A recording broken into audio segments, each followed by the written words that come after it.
Dia com Relações Internacionais. Temate vai dar uma volta ao mundo. Buenas, que tal? Seja muito bem-vindo ao Mateando com Relações Internacionais. Este é mais um episódio do bloco Bombeando para o Mundo, no qual nós conversamos um pouco sobre o que está acontecendo lá fora, o que está acontecendo no mundo, o que acontece dos conflitos internacionais, mudanças políticas. Se tu quer ficar bem atualizado, continua aqui e vem tomar um mate comigo. Bueno, vamos então começar falando um pouco sobre o fim da guerra civil na Síria.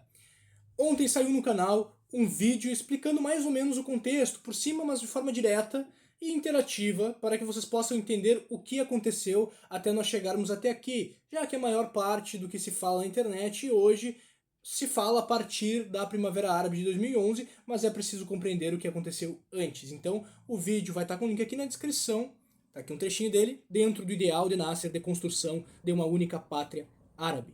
Vai lá e assiste para entender melhor. Agora, falando sobre o fim do regime de Assad, a oposição tomou primeiro Alepo em uma grande investida a partir do norte. Alepo é a segunda maior cidade síria e investiu contra Damasco num avanço que fez com que o exército, as forças armadas da Síria dispersassem ou inclusive se juntassem aos rebeldes. O avanço das forças de oposição ao governo de Assad foi liderado pelo grupo Hayat Tahrir al-Sham, que é o braço sírio da Al-Qaeda. Esse é hoje a principal força, que no caso compunham a oposição ao regime Assad e que agora controlam, estão guiando esse governo provisório da Síria. Ao chegar ao poder, esse grupo congelou a Constituição e o Congresso e está planejando um período aí de transição para o que nós não sabemos ainda o que vai ser. Estão libertando presos políticos, estão entrando nas antigas prisões do governo Assad e mostrando como era o trato das pessoas que tinham sido presas pelo regime, e inclusive descobriram-se coisas bem interessantes, como a presença de antigos oficiais nazistas fugidos da Europa para evitar julgamento, acolhidos pelo Estado sírio e colocados para trabalhar como cabeças dos sistemas de inteligência sírio e também das prisões, né? No caso, uma coisa se interliga com a outra, né? A parte de inteligência, tortura, obtenção de informações, estavam trabalhando para o regime, primeiro do Hafez al-Assad, que era pai de Bashar al-Assad, e também agora do antigo presidente que renunciou. Bashar al-Assad renunciou à presidência conforme as tropas rebeldes se aproximavam da capital Damasco. Não falou com suas tropas, e isso provavelmente tenha sido um dos fatores que mais contribuiu para a deserção e para a refiliação de tropas oficiais ao lado dos rebeldes, já que conforme as tropas do braço sírio da Al-Qaeda avançavam em direção à capital, o Estado sírio não se pronunciou, o presidente simplesmente armou a retirada sua e de sua mulher. Sua família, além do seu núcleo familiar, foi deixada para trás e ele fugiu. A princípio havia uma suspeita de que Bashar al-Assad haveria sido morto, já que um avião que havia decolado de Alepo, onde supostamente ele estaria, teria sido abatido. Então havia essa possibilidade de que Bashar al-Assad estaria morto, mas já foi revelado que ele recebeu asilo político na Rússia. Dois primo-irmãos, tentaram fugir por terra para o Iraque e ambos foram baleados, um deles foi morto. Em meio a essa transição, essa queda do regime de Bashar al-Assad e a ascensão desse grupo rebelde do Hayat Tahrir al-Sham, que é, novamente, o braço sírio da Al-Qaeda, Israel, pela primeira vez desde a guerra do Yom Kippur, entrou em território sírio. Existe ali um território, uma faixa, que era controlada pelas Nações Unidas entre Israel e a Síria, justamente para impedir futuros conflitos como os que aconteceram no passado. Israel primeiro ocupou essa faixa e depois já entrou militarmente em território sírio, ocupando parte do sul da Síria e continua avançando. Por sua vez, a Turquia também avançou sobre o território sírio no norte, o que de certa forma é de se esperar, já que a Turquia tem muitos problemas de segurança envolvendo a etnia dos curdos, que lutam pela formação de um país próprio, o Kurdistão, e essa luta que influenciou e que esteve presente na guerra civil na Síria também influencia a política turca, já que existe uma província curda na Turquia e que é ligada, está territorialmente, é uma continuidade com o Kurdistão sírio. Então, a Turquia, que já tinha entrado na guerra da Síria combatendo os curdos na Síria, agora avança sobre o território sírio para anexá-lo ao seu território, provavelmente numa forma de acabar com a militância curda pela construção de um Estado próprio. No caso de Israel, sendo um país muito pequeno, precisando de profundidade territorial, aproveitando a situação da Síria para poder expandir o seu território e consolidar aquela região ali das colinas de Golã, que é de certa forma uma proteção territorial naquela frente e impedindo também a atuação desses grupos mais extremistas que ascenderam ao poder. Eles têm já uma profundidade territorial maior para tomar uma iniciativa caso seja necessário, porque ninguém sabe exatamente o que esperar dessa nova liderança na Síria.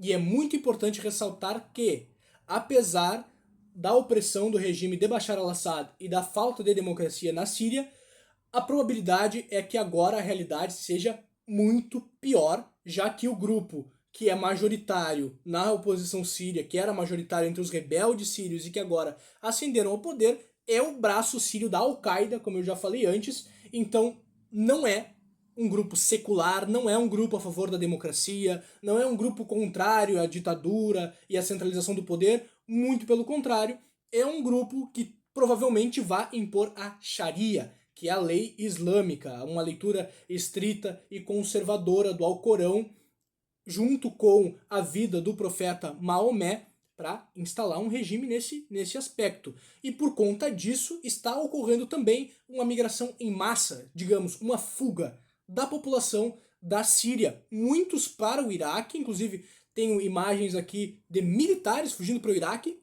que está aqui. E também, já prevendo uma onda migratória muito forte, os países da Europa começaram um a bloquear a entrada de imigrantes vindos da Síria. Então o que nós estamos vendo agora é uma situação muito complicada.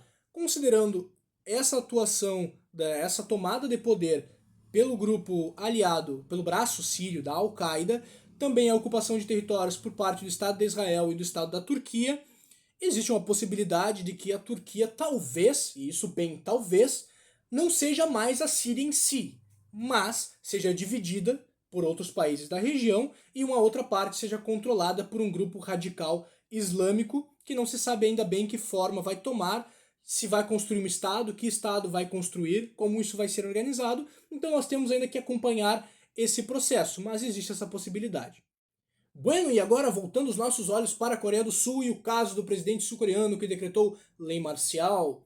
Bom, no último vídeo que nós comentamos a respeito, a oposição entrou com um pedido de impeachment do presidente e o presidente do seu partido, que havia solicitado a sua retirada do partido por conta de sua ação, botou o partido para apoiá-lo e o impeachment foi negado inicialmente. A população tomou as ruas do país indignado e então o impeachment voltou a correr para votação e foi aprovado. O presidente da Coreia do Sul foi impeachmentado por sua declaração de lei marcial, que foi vista como uma tentativa de golpe de Estado para centralizar o poder em si. O presidente pediu desculpas e alegou desespero. Enfim, as instituições democráticas prevaleceram. Foi bonito de ver as comemorações da população sul-coreana na rua, de que a Constituição foi protegida, a democracia foi protegida, e volta aquela recomendação do livro de como as democracias morrem, para falar da importância das instituições, da importância da cultura democrática da população e de como a atuação das autoridades é muito importante para poder fazer com que uma democracia se mantenha viva. Donald Trump, pessoal, vamos para os Estados Unidos e para o seu próximo presidente. Donald Trump está se envolvendo em polêmicas, já que ele tem já anunciado medidas protecionistas para a economia dos Estados Unidos e existe ali um bloco econômico na região da América do Norte, que é o NAFTA, que abrange os Estados Unidos, o Canadá e o México, e Donald Trump tem dito que se o México e o Canadá quiserem estar dentro desse sistema de proteção, poderem ter um comércio privilegiado com os Estados Unidos, para além das políticas protecionistas que ele deve implantar, eles teriam que ser estados dos Estados Unidos da América. É polêmico. E além disso, falando especificamente do Canadá, Donald Trump teria tratado o Canadá como o grande estado dos Estados Unidos e chamou o primeiro-ministro canadense Justin Trudeau de governador. Muito interessante, não? Há quem diga que é um movimento, de certa forma, estratégico dos Estados Unidos a ideia de anexação do Canadá, obviamente não agora, mas para o futuro. E isso vai na esteira daquilo que nós comentamos em outro vídeo, que eu também vou deixar aqui na descrição, no qual eu falo sobre o pensamento estratégico por trás das mudanças climáticas e como ela beneficia alguns países que são os principais promovedores dela, como os Estados Unidos, a China, a Rússia, e que o derretimento do gelo no norte aumentaria a área cultivável, a possibilidade de aumentar a população e de acessar recursos estratégicos. E nisso estaria o Canadá, que tem uma população muito pequena comparada dos Estados Unidos e concentrada na faixa de fronteira. Como a maior parte da população é também de origem inglesa, era uma colônia britânica quando os Estados Unidos alcançaram sua independência, poderia existir essa possibilidade de que os Estados Unidos avance para o norte, anexando essa população, anexando esse território para explorar esses recursos, ter acesso a essas terras. Mas é algo, obviamente, que se imagina para o futuro e é uma possibilidade de estratégia dos Estados Unidos, mas que Trump dá uma alfinetada, dá uma alimentada quando ele faz esse tipo de declaração, chamando o primeiro-ministro do Canadá de governador do grande estado dos Estados Unidos, que seria o Canadá. Vindo para a América do Sul e falando do conturbado relacionamento entre Caracas e Buenos Aires, Venezuela e Argentina, o Ministério Público venezuelano decretou a prisão de Javier Milei, presidente da Argentina, Karina Milei, secretária-geral do governo, e Patrícia Bullrich, ministra de Segurança da Argentina, por conta do caso de um avião venezuelano que foi apreendido na Argentina, entregue aos Estados Unidos por ser sancionado por eles e destruído lá em 2022, antes mesmo de Javier Milei ser presidente da Argentina. É uma retaliação, é algo mais diplomático, algo mais retórico, mas é bastante simbólico. Não é algo que tenha nenhuma eficácia, da mesma forma como o Irã havia também decretado a prisão de Donald Trump depois da morte do general Qasem Soleimani. Ele pediu a Interpol, mas assim, não funciona, porque ninguém vai prender o presidente do outro estado, ele goza de imunidade quando visita outro país, e esses presidentes não vão pessoalmente aos países que decretaram sua prisão, logo, isso é apenas retórico, é apenas um movimento diplomático. Ao mesmo tempo, o relacionamento da Argentina e da Venezuela foi mais prejudicado, já que um policial argentino de férias foi visitar sua mulher e filhas na Venezuela e foi preso ao entrar no país sob a acusação de estar indo espionar a Venezuela para o governo argentino. Isso também gerou problemas com o Uruguai, já que cidadãos uruguaios desapareceram ao fazer turismo na Venezuela. A coisa está ficando perigosa por lá. Ademais, a Espanha votou no parlamento a solicitação para o Tribunal Penal Internacional a prisão de Nicolás Maduro, da mesma forma como o TPI já solicitou a prisão de Putin e a prisão de Netanyahu, a Espanha solicita que solicite também a prisão de Nicolás Maduro. Voltando ao que conversamos no último vídeo, que está aqui na descrição, sobre os protestos na Geórgia por conta da eleição de um presidente que teria sido, na realidade, causada por interferência russa. A Romênia também está passando por uma situação similar, só que na Romênia o Supremo Tribunal do país anulou a eleição do presidente, que teria sido menos votado, mas o eleito? Como assim? Todo o processo eleitoral será revisado antes de um veredito ser dado, mas a eleição foi anulada. O presidente não é, de fato, presidente eleito. Protestos acontecem em ambos os países e esse processo de interferência de uma grande potência sobre as políticas de potências menores, de estados, dentro da sua esfera de influência, é bastante comum ao longo de toda a história. Estão acontecendo agora no caso desses estados que tiveram eleições próximas à Rússia, que é a grande potência da região. Dá para fazer um paralelo com o que aconteceu na Coreia do Sul? De certa forma dá em termos internos, já que a Coreia do Sul provou que suas instituições, a sua população, sua cultura democrática conseguiram se manter diante da tentativa do presidente de impor a lei marcial. No caso desses países, vai ser bem interessante analisar como as instituições e como a população vai se portar diante de todo esse processo, mas é preciso levar em consideração também a possibilidade de existir de fato uma influência externa, o que modifica a situação deles em relação ao que aconteceu na Coreia do Sul. Vamos acompanhar. Oceania. A Austrália proibiu a entrada de soldados israelenses em seu território. Isso vem na onda de represálias internacionais contra a conduta do governo de Benjamin Netanyahu, acusado de genocídio contra o povo palestino. As ações do governo de Israel têm sido muito questionadas por conta dos seus métodos, por conta daquilo que está se verificando no trato com os civis. Então, aquilo que inicialmente era visto como uma resposta a um ataque de um grupo terrorista, no caso o Hamas, cada vez mais é reconhecido pela comunidade internacional como uma ação contra a população palestina e de expansão do Estado israelense. África.